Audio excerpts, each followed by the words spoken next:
మళ్లీ తెరపైకి వచ్చింది. దర్యాప్తు సంస్థ చార్జ్షీట్ దాఖలతో తర్వాత జరిగే రాజకీయ పరిణామాలపై ఉత్కంఠ నెలకొంది. ఇదిలా ఉంటే ఇందులో నిజంగానే నిధుల గోల్మాల్ జరిగిందా, లేక ప్రతిపక్షం ఆరోపిస్తున్నట్లు ఒట్టి రాజకీయ కక్ష సాధింపు చర్యగానే మిగిలిపోనుందా? ముళ్ళును ముళ్ళుతోనే తీయాలన్న ఫార్ములాని బీఆర్ఎస్ అవలంబిస్తోందా? న్యాయ పోరాటంతోనే సర్కార్ చర్యల్ని తిప్పికొట్టాలని కేటీఆర్ భావిస్తున్నారా? అందుకే తగ్గేదేలే అనేలా ధైర్యంగా ముందుకు సాగుతున్నారా? ఇంతకు ఫార్ములా కేసు ఎవరికి పొలిటికల్ అడ్వాంటేజ్, ఎవరికి డిసడ్వాంటేజ్? ప్రజా బోనులో నిల్చునేది ఎవరు? బీఆర్ఎస్ లో జరుగుతున్న చర్చేంటి? Watch the story.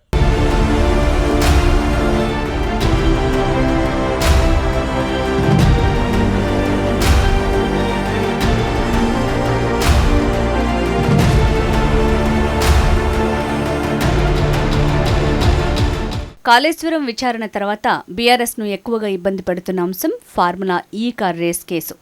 కాంగ్రెస్ పవర్లోకి వచ్చిన తర్వాత వెలుగులోకి వచ్చిన ఈ కేసు అలా సాగుతూ పోతోంది. గత బీఆర్ఎస్ హయాంలో మున్సిపల్ శాఖ మంత్రిగా ఉన్న కేటీఆర్పై అభియోగాలు రావటం పొలిటికల్ హాట్ టాపిక్గా మారుతోంది. ఈ కారు కేసు ఉచ్చు కేటీఆర్ మెడకు బిగుస్తోందని, అరెస్టులు కూడా ఉండొచ్చన్న ఊహాగానాలు ఎప్పటికప్పుడు చర్చలుగా మారుతూనే ఉన్నాయి. తాజాగా ఈ కేసులో టర్నింగ్ పాయింట్ లాంటి ఘటన చోటు చేసుకుంది. దర్యాప్తు సంస్థ అయిన ఏసీబీ ఛార్జిషీట్ నమోదు కావడంతో మరోసారి నిప్పు రాజేసినట్టయింది.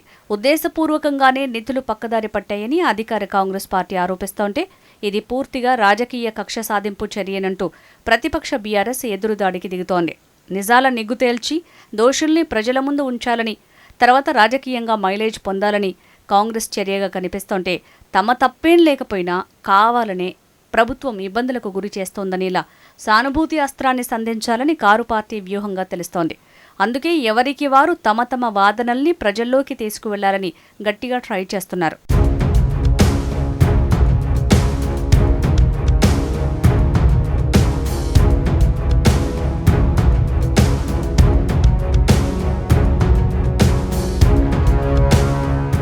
ఈ కేసులో కీలక పరిణామం ఏంటంటే దాదాపు ఏడాదికి పైగా విచారణ తర్వాత ఏసీబీ ఛార్జిషీట్ దాఖలు చేయటం. అవును, ఈ కార్ రేస్ నిర్వహణతో 78 కోట్ల రూపాయల ప్రజాధనం దుర్వినియోగమైందని దర్యాప్తు సంస్థ 77 పేజీల తన ఛార్జిషీట్లో పేర్కొంది. అంతేకాదు ఇందులో కేటీఆర్ను A1గా చేర్చింది. అయితే ఎప్పటిలాగే కేసు ఆరోపణల్ని కొట్టిపారేశారు కేటీఆర్. కేసు లేదు, లొట్టపీసు లేదు, మీరు ఎప్పుడు పిలిస్తే అప్పుడు విచారణకు హాజరవుతా అంటూ ఫస్ట్ నుంచే గళాన్ని వినిపిస్తోన్న కేటీఆర్ ఈ విషయంలో న్యాయపరంగా పోరాడే పంథాను ఎంచుకున్నారు. ఈ కేసును పూర్తిగా రాజకీయ కక్ష సాధింపు చర్యగా కొట్టిపారేస్తున్న ఆయన హైదరాబాద్ బ్రాండ్ ఇమేజ్ని ప్రపంచ స్థాయికి తీసుకువెళ్లటానికే నిధులు విడుదల చేశామని స్పష్టం చేస్తున్నారు. కాంగ్రెస్ ప్రభుత్వం కావాలనే తనపై అక్రమ కేసులు బనాయించిందని, ఇలాంటి బెదిరింపులకు తాను భయపడేది లేదని కేటీఆర్ తేల్చి చెప్పారు. నగరానికి అంతర్జాతీయ గుర్తింపు తేవటం, ఎలక్ట్రిక్ వాహనాల రంగాన్ని ప్రోత్సహించడం కోసమే నిబంధనల ప్రకారమే నిధులు బదిలీ చేశామని సమర్థించుకున్నారు. తనపై వస్తున్న ఆరోపణల్లో నిజం లేదని, అవసరమైతే తాను లై డిటెక్టర్ పరీక్షకు కూడా సిద్ధమని సవాల్ విసిరారు. కేబినెట్ ఆమోదం లేదన్న కాంగ్రెస్ సర్కార్ ఆరోపణల్ని తిప్పికొడుతూ హెచ్ఎండిఏ స్వతంత్ర బోర్డు అంటూ కౌంటర్ అటాక్ చేస్తున్నారు. ఈ రాజకీయ రణక్షేత్రంలో న్యాయ పోరాటమే పరమావధిగా ఎంచుకున్నట్టుగా తెలుస్తోంది.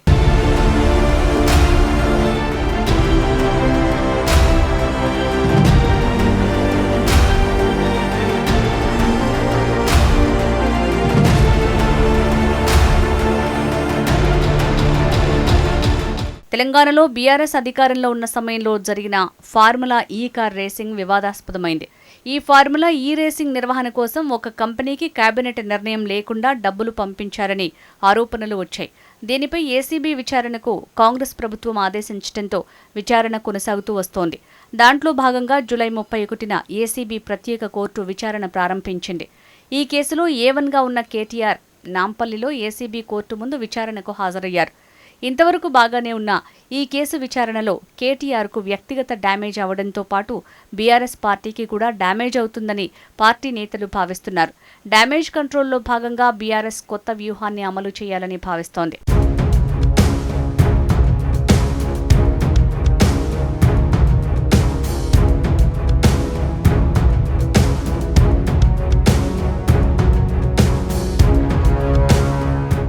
ముళ్ళును ముళ్ళుతోనే తీయాలనే కాన్సెప్టుతో బీఆర్ఎస్ కొత్త పంథాను ఎంచుకుంది. కేబినెట్ ఆమోదం లేకుండా డబ్బులు నేరుగా ఒక కంపెనీకి పంపించడం, మళ్లీ ఆ కంపెనీ నుంచి కేటీఆర్కు బీఆర్ఎస్ పార్టీ అకౌంట్లోకి వచ్చాయని ప్రధాన ఆరోపణగా ఉంది. ఈ ఆరోపణను తిప్పికొట్టేందుకు బీఆర్ఎస్ నేతలు ఈ కేసులో వాస్తవాలు అంటూ సోషల్ మీడియాలో ప్రచారం చేస్తున్నారు. బీఆర్ఎస్ చెప్తున్న కథనం ప్రకారం ఫార్ములా ఈ రేసు అనేది హైదరాబాద్ బ్రాండ్ ఇమేజ్ ని మరింతగా పెంచేందుకు, అంతర్జాతీయ పెట్టుబడులను ఆకర్షించేందుకు చేపట్టిన ప్రతిష్టాత్మక కార్యక్రమమని వాదిస్తోంది. ప్రపంచ స్థాయి ఈవెంట్ని కాపాడేందుకే ప్రభుత్వం స్పాన్సర్ బాధ్యతల్ని తీసుకుందని, అన్ని చెల్లింపులు ఒప్పందాల ప్రకారమే జరిగాయని చెప్తోంది. దాంతోపాటు అసలు అవినీతి ఎక్కడ జరిగింది, ప్రభుత్వానికి జరిగిన ఆర్థిక నష్టం ఎంత, ఏ నిబంధన ఉల్లంఘించబడింది, ఎవరు వ్యక్తిగతంగా లబ్ధి పొందారు అనే ప్రశ్నలకు ఆధారాలు, సమాధానం లేకుండానే కేసు ముందుకు వెళ్తోందని బీఆర్ఎస్ ఆరోపిస్తోంది. దాదాపు 3 నెలల తర్వాత ఈ కేసుపై మళ్లీ చర్చ మొదలవడంతో బీఆర్ఎస్ ఒక్కసారిగా అలర్ట్ అయింది. ముఖ్యంగా రాబోయే గ్రేటర్ పరిధిలో 3 కార్పొరేషన్ల ఎన్నికలకు ఇది ఉపయోగపడేలా ప్రచారం చేసుకుంటుంది. హైదరాబాద్ బ్రాండ్ ఇమేజ్ ని పెంచేందుకే ఫార్ములా ఈ రేస్ కేసు అంటూ హైదరాబాద్ ప్రజలకు దగ్గరయ్యే ప్రయత్నం చేస్తున్నారు. ఫార్ములా ఈ రేసు కేసులో నిజానిజాలు అంటూ ఒక ఫార్ములా తయారు చేసి నేతలు, పార్టీ కార్యకర్తలు, కేటీఆర్ అభిమానులు సోషల్ మీడియాలో విస్తృతంగా షేర్ చేస్తున్నారు. ఇలా ప్రస్తుతం ఫార్ములా ఈ రేసింగ్ కేసు విషయంలో తమపై వచ్చిన ఆరోపణలను సోషల్ మీడియా వేదిక ద్వారా కౌంటర్ ఇవ్వటానికి ప్రయత్నిస్తున్నారు గులాబీ నేతలు.